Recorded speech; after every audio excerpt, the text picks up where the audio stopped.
Monsieur le Président, d'abord, c'est la première fois dans l'histoire politique du Sénégal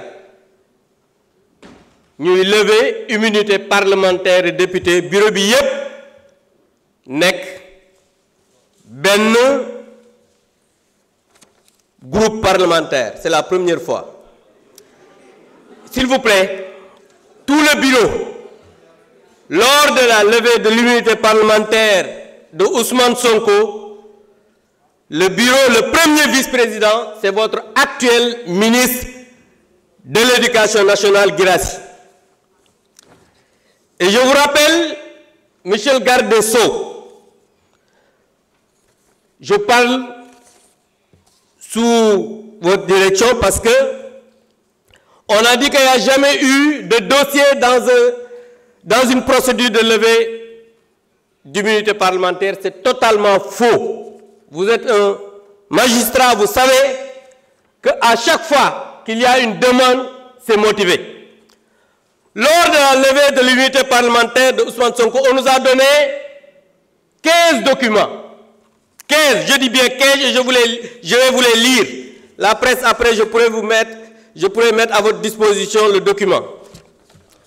On nous a donné le procès-verbal de synthèse, le procès-verbal d'audition de Mme Adji Sarr, le procès-verbal d'audition de Mme Aïssata Ba, le procès-verbal d'audition de M. Ibrahima Koulibaly, le procès-verbal d'audition de M. Sidi Mohamed Maï, le procès-verbal d'audition de Mme Ndeye Khady Ndiaye bu Sweet Beauté, le procès-verbal de mise en présence de Adji Sarr et Aïssata Ba mooy deuxième menseuse bi, le procès-verbal de mise en présence de Adji Sarr et Ndeye Khady Ndiaye, copie de la plainte de Mme Adji Sarr, copie de réquisition de la personne qualifiée maanaam examen Adji Sarr bi ñu defoon hôpital, copie de l'agrément de Mme Ndeye Khady Ndiaye bu Sweet Beauté, copie du rapport médical suite à la consultation de Adji Sarr mooy bi ñu ko consulter hôpital, copie de l'attestation médicale concernant la fille de Ndeye Khady Ndiaye ndax prématuré la woon copie baa ngi ci biir, copie de l'accusé de réception de la convocation de Ousmane Sonko,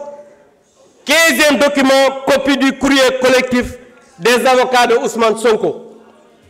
Donc lii mooy li nga xam ne moo nekkoon ci dossier ba. Beneen bi mooy ñii ñu ñëw ñuy def levée d'immunité parlementaire sans document.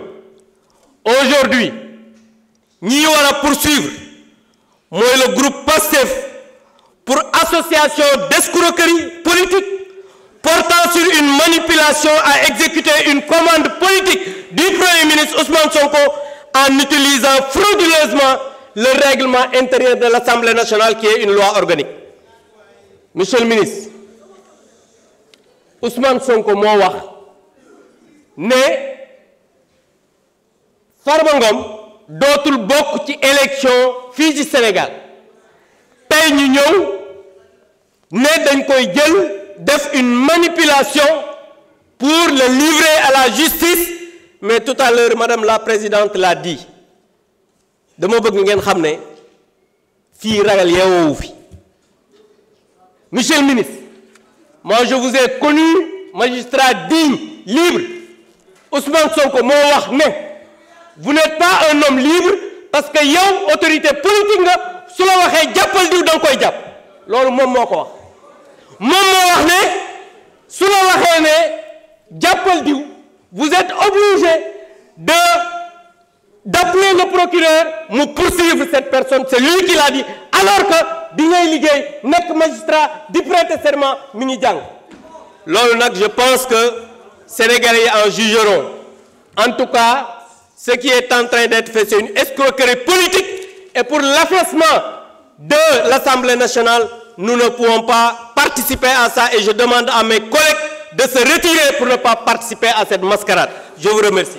Pas la parole. Vous n'avez pas la parole. Vous n'avez pas la parole. Honorable Ben Faye, asseyez-vous, vous n'avez pas la parole. Le débat est clos.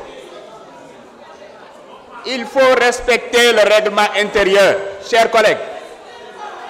Chers collègues, honorable One, chers collègues, Nous avons toujours tenu à respecter le règlement intérieur.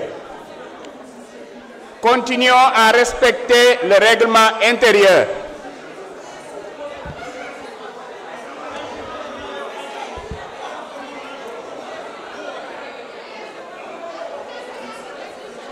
Mes chers collègues,